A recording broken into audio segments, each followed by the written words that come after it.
আজ আমি আছি বোকারোতে, ঝাড়খণ্ডের একটা গুরুত্বপূর্ণ জেলা আর একটা ভালো সিটি।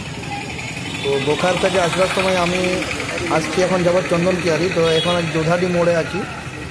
তো আপনারা যেটা দেখতে পাচ্ছেন এখানে যোধাডি মোড় থেকে যেটা দেখুন রাস্তাটা দেখাচ্ছি আপনাদেরকে, এটা দোকান, এই যে সোজা গাড়ি আসছে এটা ধানবাদ রোড যাচ্ছে, এটা ধানবাদ রোড যাচ্ছে, ঠিক আছে?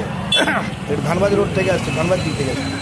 আর যেটা আমি যেখানে যোধাডি মোড়টা দেখালাম এটা যাচ্ছে চন্দনকিয়ারি, পুরুলিয়া, আসানসোল, এটা দিয়ে যাওয়া যাবে যে বাইকটা যেটা আসছে, ঠিক আছে? আর আপনারা যেটা সোজা চলে যাচ্ছে সেটা তো পুরুলিয়া যাওয়া যাবে, যেটা সোজা যাচ্ছে সেটাও পুরুলিয়া যাওয়া যাবে, আর এটা দিয়েও পুরুলিয়া যাওয়া যাবে। চন্দনকিয়ার দিয়ে পুরুলিয়া যাওয়া যাবে।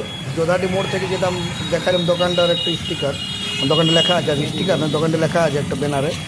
তো ওই যে ওইটা, এটা ধানবাদ দিক থেকে আসছে, ধানবাদ দিক থেকে, এটা ধানবাদ দিক থেকে আসছে। এটা যেটা দেখালাম আপনাদেরকে সেটা যোধাডি মোড় থেকে।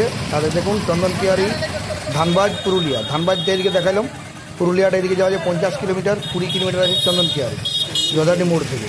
দেখুন টেম্পুতে ভরে ভরে লোক যাচ্ছে, পুরা ভিড়ভাড় মার্কেট আছে, মোটামুটি ভালো মার্কেট, খারাপ লই, ভালো বাজার। বোকারো ভালো বাজার, চাষটা অনেক ভালো, বড় মার্কেট আছে, অনেক বড় বড় হোলসেলার আছে। আপনারা আসবেন, ভিজিট করবেন, দেখবেন কোনো জিনিস নিতে হলে। Thank you.